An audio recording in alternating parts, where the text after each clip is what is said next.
एक बहुत बड़ा विशाल पेड़ था। उस पर 20 हंस रहते थे। उनमें एक बहुत सयाना हंस था, बुद्धिमान और बहुत दूरदर्शी। सब उसका आदर करते ताऊ कहकर बुलाते थे। एक दिन उसने एक नन्ही सी बेल को पेड़ के तने पर बहुत नीचे लिपटते पाया। ताऊ ने दूसरे हंसों को बुलाकर कहा, देखो, इस बेल को नष्ट कर दो। एक दिन यह बेल हम सबको मौत के मुंह में ले जाएगी।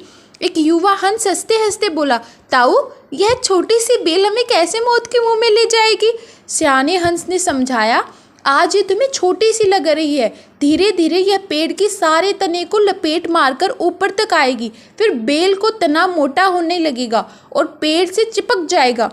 तब नीचे से ऊपर तक पेड़ पर चढ़ने के लिए सीढ़ी बन जाएगी। कोई भी शिकारी सीढ़ी के सहारे चढ़कर हम तक पहुंच जाएगा और हम सब मारे जाएंगे। दूसरे हंस को यकीन न आया, एक छोटी सी बेल कैसे सीढ़ी बनेगी? तीसरा हंस बोला, ताऊ, तू तो एक छोटी सी बेल को खींचकर ज्यादा ही लंबा कर रहा है। एक हंस बड़बड़ाया, ये ताऊ अपनी अकल का रोब ढालने के लिए अंट-शंट कहानी बना रहा है। इस प्रकार किसी दूसरे हंस ने ताऊ की बात को गंभीरता से नहीं लिया।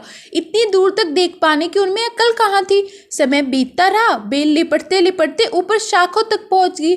बेल का तना मोटा होना शुरू हुआ और सचमुच ही पेड़ के तने पर सीढ़ी बन गई जिस पर आसानी से चढ़ा जा सकता था। सबको ताऊ की बात की सच्चाई सामने नजर आने लगी, पर अब कुछ नहीं किया जा सकता था क्योंकि बेल इतनी मजबूत हो गई थी कि उसे नष्ट करना हंसों की बस की बात नहीं थी। एक दिन जब सब हंस दाना चुगने बाहर गए थे, तब एक भेलिया उधर आ निकला। पेड़ पर बनी सीढ़ी को देखते ही उसने पेड़ पर चढ़कर जाल बिछाया और चला गया। सांझ को सारे हंस लौट आए। पेड़ पर उतरते तो भेलिए की जाल में बुरी तरह फंस गए। जब वे जाल में फंस गए और फड़फड़ाने लगे, तब उन्हें ताऊ की बुद्धिमानी और दुर्दृष्टता का पता लगा। सब ताऊ की बात न मानने के लिए लज्जित थे और अपने आप को कोस रहे थे। ताऊ सबसे रुष्ट था और चुप बैठा था। एक हंस ने हिम्मत करके कहा, ताऊ, हम मूर्ख हैं, लेकिन अब हमें मुंह मत फेरो। ताऊ, हम मूर्ख हैं, लेकिन अब हमसे मुंह मत फेरो। दूसरा हंस बोला, इस संकट से निकालने की तरकीब तू ही हमें बता सकता है ताऊ। हम तेरी कोई बात नहीं टालेंगे। सभी हंसों ने हामी भर। तब ताऊ ने उन्हें बताया, मेरी बात ध्यान से सुनो। सुबह जब भेलिया आएगा तब मुर्दा होने का नाटक करना। भेलिया तुम्हें मुर्दा समझकर जाल से निकालकर जमीन पर रखता जाएगा। वहां भी मरे सम्मान पड़े रहना। जैसे ही वह अंतिम हंस को नीचे रखेगा, मैं सीटी बजाऊंगा। मेरी सीटी सुनते ही सब उड़ जाना। सुबह भेलिया आया। हंसों ने वैसा ही किया जैसे ताऊ ने समझाया था।